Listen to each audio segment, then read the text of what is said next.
Good morning, wrestling fans. Welcome to PWR Today for June 1st, 2021. The man they call Meathead and the returning Linda Kay. Good morning, Linda. Good morning, Meathead. It is the first of the month, huh? And Yeah, it yes, is. And today, honestly, my new favorite song over the last 2 weeks, and I think I talked to you about this, I feel aptly applies to you. You've heard of the band LA Rats? You heard the single that they put out there? I'm familiar with Rat, Stephen Piercy, Warren DeMartini. That one? No, LA Rats. Nikki Oh, Sixx on bass, Rob Zombie on the vocals. yes. Well, I'm segueing in here because their song is called I've Been Everywhere, Man. I've Been Everywhere, Man. Linda Kay, tell us about your weekend. Whew. Um, it was a lot of driving, but hey, the weather was great and the wrestling even better. Last Thursday, I made the trek down to Louisville for OVW TV. Love the We way you do said Louisville, by the way. It sounds like you're getting it. Yes, I think I'm getting I'm visiting, I'm present, I'm in Louisville enough now that I'm getting the Louisville. I guess I know that's a proper way to say it. So Louisville, yeah. yes, drove down Thursday, every Thursday night, OVW TV. It's live on Fight TV. It's a 2 hour show. Oh my gosh, just tremendous being there. Just the production, the live feel, the Yeah. fans. I know we had the huge AEW pay-per-view this weekend and the live fans there. Wow. I mean, I know you and Matthew talked about it, but just witnessing that on TV is amazing. Um, Having the legendary Davis Arena packed for OVW, it's a great feeling too when you're working a live show. Obviously, not as much capacity as Daly's place. However, I was watching the product back. I mean, I was there, Meathead, but then I was watching it back on Fight TV, and I'm just like, man, this is awesome. Just the Yeah. fan interaction. You feed, everybody feeds off of it, and it was a great time in Louisville. We had the return of the fanny pack Yeah, kid, talk Cal to me about Hero, that. What happened in there? action. Well, the show kicked off with his nemesis, Tony Gunn, just coming out demanding Cal Hero get in the ring. And Cal was, working the concessions because he was an OVW employee, Right. but due to Tony Gunn demanding, we him returning so he can kick his butt in the ring, we had Uncle Al Snow coming out, reinstate Cal Hero right there live on the ramp, called for a ref. Cal got in the Even ring. blessed him. He kind of went over each one of his shoulders. That was Yes, actually pretty sweet. that was tremendous as well. So Cal got the go to have the match, got reinstated, pinned Tony Gunn, and boom, the Fanny Pack Kid back officially on the roster as a superstar at OVW.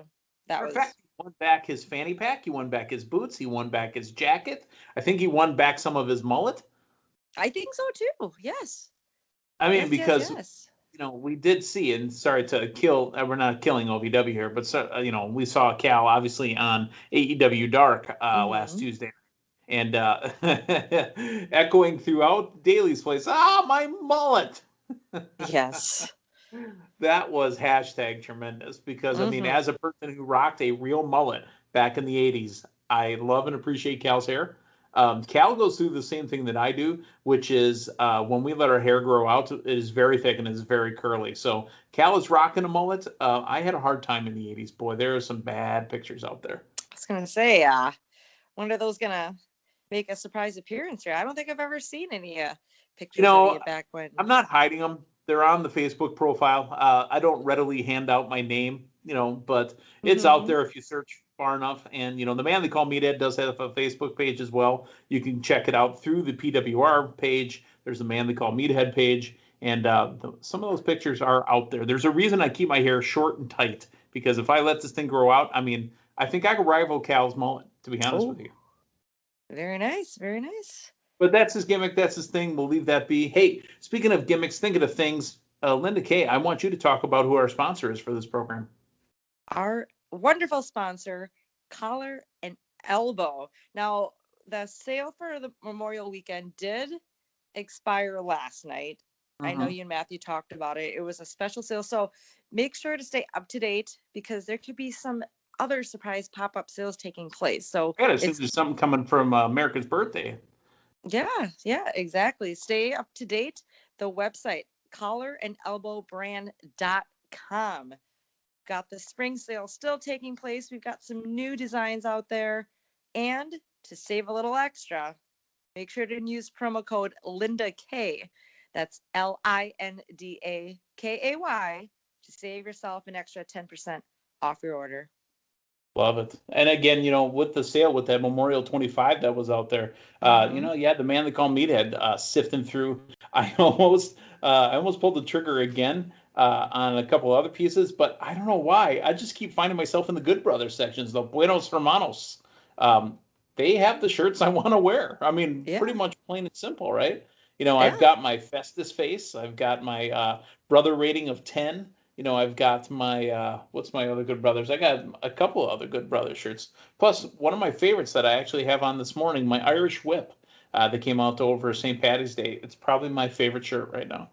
Yeah, yesterday for my Memorial Day festivities, I was sporting the Dream Team Ooh. inspired collar and elbow t-shirt, sporting the red, white, and blue. And so the weather yesterday was perfect in Milwaukee. The day before, it was nice. Got a little chilly though. So I had to break out And my you were in collar and Canada for the first day of the show, right? That's how far north you were, Canada? well, not too far off, but I did have to break out my collar and elbow windbreaker. So there Oh. are some hoodies and jackets on sale as well, but I had to break it out because it got a little brisk in the evening, because up in Dundee, Wisconsin, we had a special GLCW Rockabilly Wrestling Extravaganza show taking place. I had to say that a gazillion times Sunday, so I had to make sure I got it So right you again have this down. morning. Yeah. Yeah, it was at up in Dundee, Wisconsin. We had a show, well, two shows, and it was wonderful. We had such friendly faces up in Dundee, Wisconsin. We had some of our tremendous supporters that are at our shows regularly at Circle B that made the trek up as well. And we had a great display of our wonderful GLCW talents. We had a crew from OVW drive up with our fanny pack kid Cal Hero. The mullet came up too, huh? Nice. Yeah. And I was in there doing my thing in the ring as well. And it was a very fun show. And thank you once again to the event organizers of the Dundee Sportsman Club for having us at that first ever extravaganza. Fantastic. All right. Well, let's talk a little bit about AEW. I know that Matthew and I poured over it yesterday, but Linda, you did not get your chance to have your opinion heard. I want you to tell me overall, AEW Double or Nothing. How did you feel about it? And again, speak to the PWR draft. You have now the highest point total ever in the PWR draft history on a one-night event. Making moves, baby. Yeah, making moves. 560 points for you on Sunday night. There we go. Yeah. The pay-per-view itself, thought it was awesome. I mean, even the Friday night Dynamite, I messaged you and Matthew just saying, like, are you watching this? Just the crowd. Here we go again, mentioning that live crowd, but seeing the place packed and not needing to wear the mask. And it just felt so, dare I say, normal. Just seeing that, and you just forget about. And it's okay that there were people that were wearing them. That's okay. Absolutely. Do your thing. Totally fine. That's why I was saying it felt almost like normal again, but absolutely. The show kicked off. I know you guys called it with Hangman Adam Page and that crowd pop. Wow. That was awesome. And just everything in between. I mean, the matches were great, and Team Long Time, and I know you guys talked about it yesterday as well, but I'm still gleaming in that huge leap up in the standings. And keep in mind, thank you again for reminding me, not only did I set the one night record, single night record, but this is the very first time I've ever been in first place, and not just in first place, but not in dead last. So and the one thing that Linda K did not do that Matthew and myself did on Sunday, we finished off our teams by grabbing our free agent pickups. Linda K, you still have one more talent to pick up with no penalty. Right. And my reason in not doing that for the pay-per-view this past weekend is because I already have 5 stars in AEW, which, trust me, I was contemplating using my pick for the free agent draft pick. But then I just, was thinking strategy. I'm like, okay, I already have 5 in AEW. While it is double the points for AEW, there are several more pay-per-views for WWE. So I'm pretty confident I shall be making that pick before the next pay-per-view. I'm not sure about NXT, but perhaps before Hell in a Cell. Just some strategy here, someone who I feel can appear in the majority of the pay-per-views just because they're more frequent. I'm trying to involve a little bit of additional strategy into that. That's okay. But currently, again, let's talk about it real quick. Linda K, enjoy your time at first, in first place, because you only lead by 5 points. 625, Linda K. 620, the man they call Meathead, and way far back in dead last is Matthew Thomas at 375. I told Matthew, and you probably heard this on the program as well yesterday morning, I'm like creepy Uncle Joe Biden. I'm just breathing on your neck right now. Just, hi, how you doing? Oh, man. Well, I'm going to take this time and still, as I said, I'm gleaming. I can gloat. I can celebrate with a little bit of the bubbly, because I did want to mention the Stadium Stampede match. Yes. Talk a little bit about that, just because I was wondering, how can they make this one different? How can they make it stand apart from that first ever, Stampede? Granted, there weren't fans the first time, but how can they make this a little different? And there wasn't as many comedic factors throughout. I popped at the club scene with Conan as the bartender and just other spots that made me laugh, but it was definitely Coach Urban Meyer was in the house. Yes, that was pretty hilarious as well. Do you know what was missing? And I thought they might do. I thought Tim Tebow was going to show up. Oh, he didn't get a mention. They're saying I think it was JR that said Tim Tebow wouldn't even like MJF, something to that extent. That would have been tremendous. I also loved the replay of the different angles, like when MJF got tossed over the railing onto the table. They had to show it in replay from the other angle. That was pretty funny. But I loved the entrances. I know you talked about that. That was pretty badass, coming down They rappelled down the scoreboard. Yes. Holy smokes. And just the way it ended. When I did pick Jericho for Team Long Time, I was debating on that, knowing, again, I know we've talked about it. He's going to hit the road soon with his band, and could this match potentially end Inner Circle forever? But then I was thinking, that just might be too obvious. They can always steer a different way. And as you heard Friday morning show, I said the exact same thing. Exactly. No, Inner Circle's winning this. Then they'll do something with Jericho following TV. Right. But just the way the show went in, you have everybody singing Judas. Oh. I know you guys mentioned it. It was that feel-good moment that we needed. And I thoroughly enjoyed that pay-per-view. And obviously the fans, the interaction helped that, but you can see it in the talents' faces, and it was just that very, very first huge wrestling event with the fans. I'm getting a little bit. I'm getting some chills right now just thinking about it. Because a little bit of more news that came out today on that as well. Not all of Stadium Stampede was live. Actually, once they left the arena area, that was taped, but then they came back and finished it live. So I thought that was a nice little touch there. Let's kind of segue to live crowds at AEW's Double or Nothing to live crowds in WWE. Linda K, they have announced the dates and the times and the cities, and tickets going on sale this week. WWE is coming back. As they've been using the phrase, we're coming home, and home is the road. The first ever return for the WWE will be a Friday Night SmackDown Live, Friday, July 16th in Houston, Texas at the Toyota Center.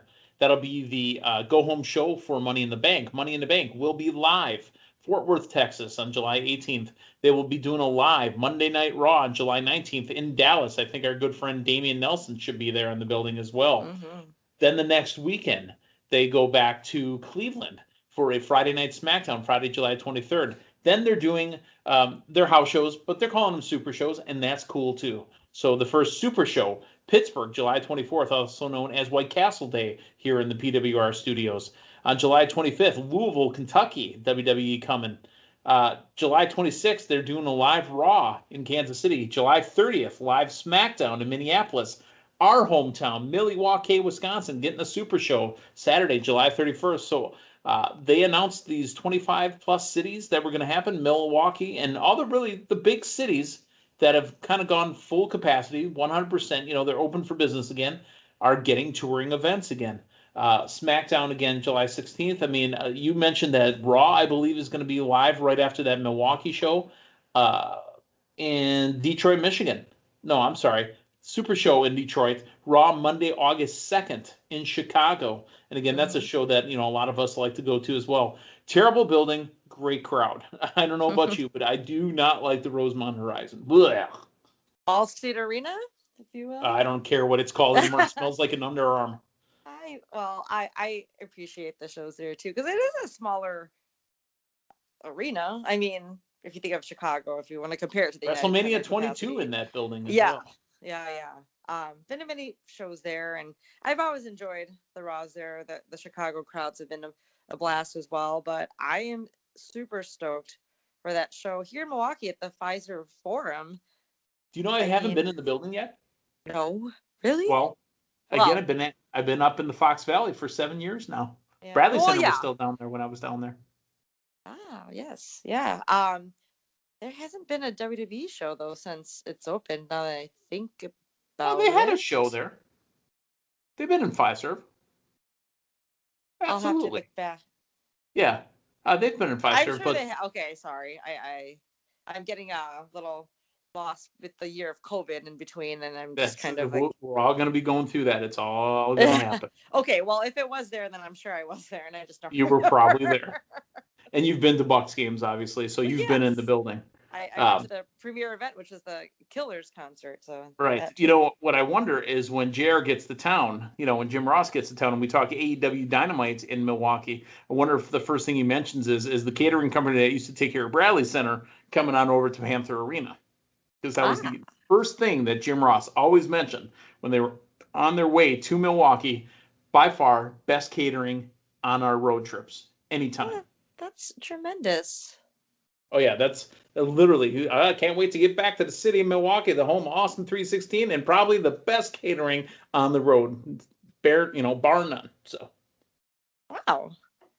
All right, let's make our way up to Raw. I know that we still have Raw to talk about, but I want to talk about Linda. And this kind of happened while you were out getting ready for OVW and GLCW. WWE Network announced the new announcer. Jimmy Smith is now the play-by-play for Monday Night Raw, and he debuted last night.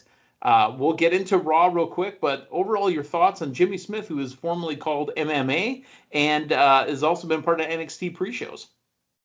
Yeah, I thought he did a great job. I thought he meshed better with Corey Graves and with Byron Saxton than Adnan Virk did. To be honest with you, I think that he did so well, it didn't even occur to me that really there was somebody technically brand new to the Raw brand on there. I think he did a great job.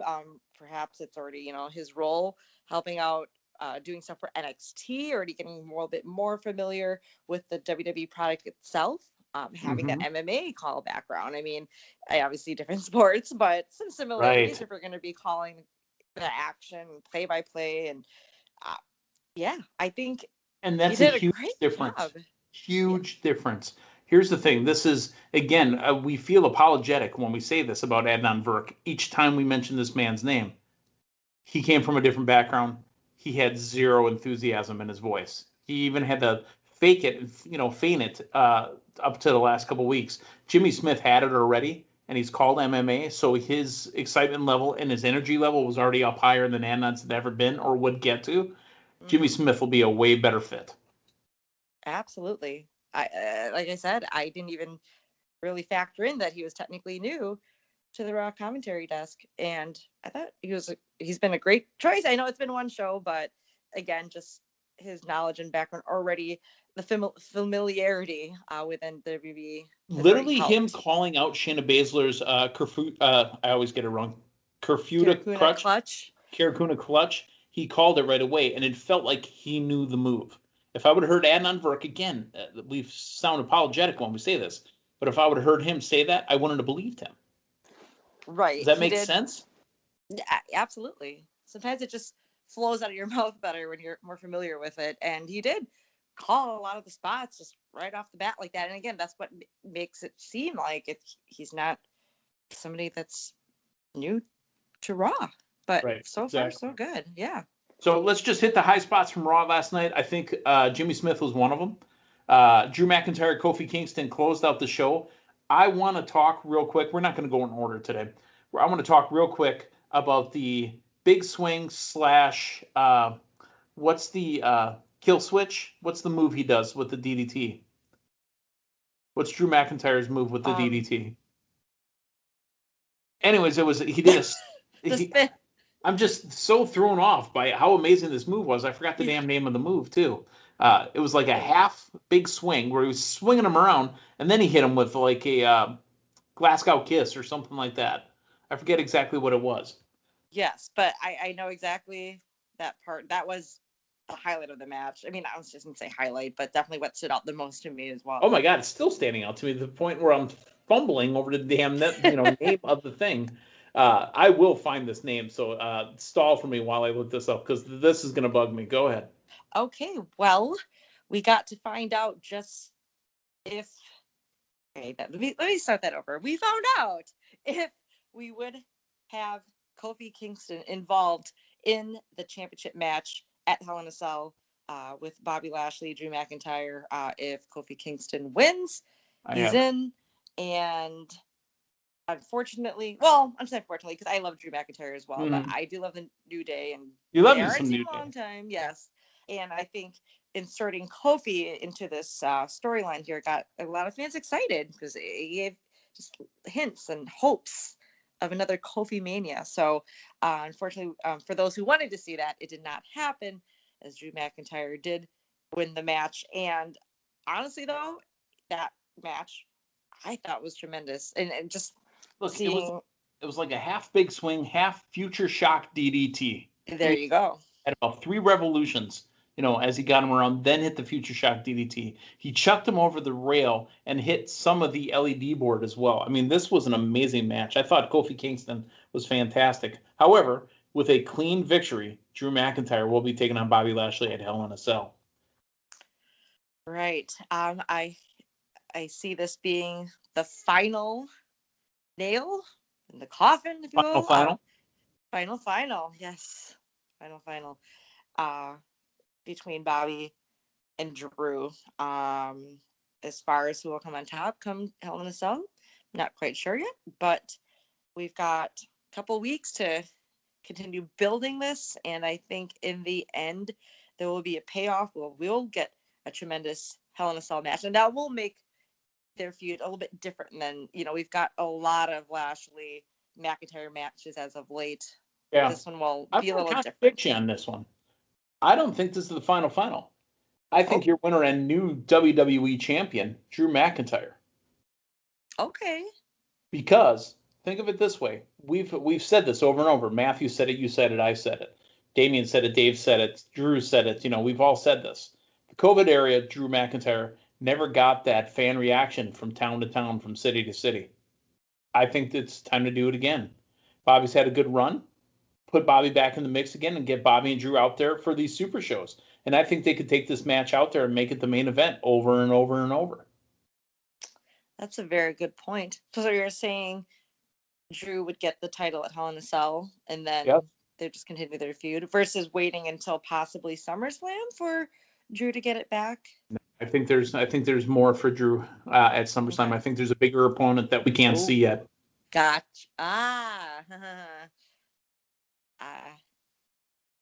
Dang it. I was trying to come up with another Cena euphemism, but yes, that does sound like something that could happen, and that would be tremendous if so. Can you imagine that match? By the way, I'm not one to hide stuff. I literally didn't know what I did until after I said it. See? You were so good, so quick that I couldn't even come up with a good one. I just fumbled. Well, I've had a long weekend. I mean, I'm not going to hide it. I'm not going to hide it. I had no idea what I did. And I'm like, I said, oh my God, I just hinted that it was Cena without saying Cena. Man, I sound smart. I should probably tell him. But like I said, pun intended, not intended. There's a bigger opponent out there that we can't see yet. So The go. A-lister has returned. Linda, we've spoken. Matthew, we've spoken. Where was the chunk missing out of the side of the Miz? Yeah, he looked too good, too clean. He even mentioned that match and how he got injured and that. I'm okay a little bit though. It wasn't as infuriating because Johnny Juicy Juice or Juicy Johnny or whatever was wearing garlic around his neck. Yes. That helped it. It really did. Not because it's going to help him, because it made it funny, right? Yeah, and he had his quote panted drip stick. Drip stick, yeah. Oh, super Did you know soaker. that too much of your lipstick is too much on my drip stick? Come again? That's a song from the Sleazebees, 1989. Go look it up, kids. All right. But the drip stick, fantastic. I mean, there's so many puns in there. The A-lister is back. The Miz is back. Drip, drip. Moist Johnny or whatever he's calling himself now. Again, I just love fumbling over his name because it's funnier than actually saying what he really says. Yeah, the moistiest superstar. Got it down. So the Miz is back. Let us talk about Shayna Baszler and the Cirque du Soleil Sommelier. Did I say that right? Yeah. Okay. The Cirque du Soleil Sommelier gets a victory over Shayna Baszler, and then Reginald, is invited to Alexa's Playhouse. And then Shayna Baszler just chokes him out and takes over. Because the reason Reggie got the win was the pyro from the ring post again. And see, Shayna's not having it anymore. And I think Alexa's next wrestling match may end up being Shayna Baszler. I like where they're going with this. Yeah. We've got Lily also in the mix that's allegedly causing this. So it's just showing how Alexa Bliss is still strong, still evil, that anything goes with her. Just because we haven't seen her really at ringside since WrestleMania. Right. She's been on the ramp. Been on the ramp, yeah. Been at the Playhouse, but I do like this is going as well. I still want to see the payoff between Shayna and Nia, because obviously it's they coming. They have some beef to clean up. Clean up with beef file 5. And then we put Alexa in the mix, and we got Reggie. Okay, there's some movement going on with that, so I like that. That's right. Getting somewhere. Let's finally talk about the Raw Tag Team Championships. AJ Styles and Omos defeating the team of Elias and Jackson Riker in the Raw Tag Team title match. However, Elias pulled off the ramp or off the side of the ring and jumped down when Jackson Riker went for the tag. This befuddles me. This is nothing against the two men, right? Nothing against their talents. But we've seen so much of Elias get pushed, stop, push, stop, push, stop, push, stop, push, stop, that if anybody's going to turn on anybody, it should be Jackson Riker, and he should have the rocket on his back. Right. I was puzzled by this as well. Just the whole mix of them having this little feud with AJ and Omos was kind of surprising. I think we talked about that a couple weeks ago as well. They were partners, like it was like an 8-man tag, I think, where they were partners, and now they have their own little feud going on. And there was that pep talk that Elias had with Jackson Riker before, talking about battle, and Jackson was, really put it to him, saying, "I've been in battle, I've been in Iraq." So you would think that Elias would totally have his back in that. It was Memorial Day too, and seeing that, it made me disappointed. Just I didn't like it. In that, that Jackson Riker, that he was, or it legit in the Marines, a veteran. Right. I mean, his name in TNA was Gunner. Exactly. And now we have this turn. It just surprised me because there's really nothing. I mean, did I miss something? Was there something that Jackson Riker did that would make Elias? No. Exactly. Matter of fact, last week, he got a one-on-one victory against AJ Styles. Oh, there you go. So, it was the opposite. It wasn't like lose, lose, lose. Okay, I'm dumping you. It was like win, big profile win, get us a tag team title match. Nothing. Yeah. So it makes absolutely no damn sense. But what does make sense is that we wrap this thing up here. Tomorrow morning, we will talk NXT. We will talk Warrior documentary. Linda, I don't know if you've seen these yet or not. Warrior documentaries came out on A&E and they came out on Dark Side of the Ring. Two conflicting documentaries. Matthew and I were going to break those two down because, boy, oh boy, you want to talk about two different shows talking about the same thing. Can't wait to hear about it. Alrighty. So for Linda Kay, I'm the man they call Meathead. Hey, thanks for stopping by. So long, everyone.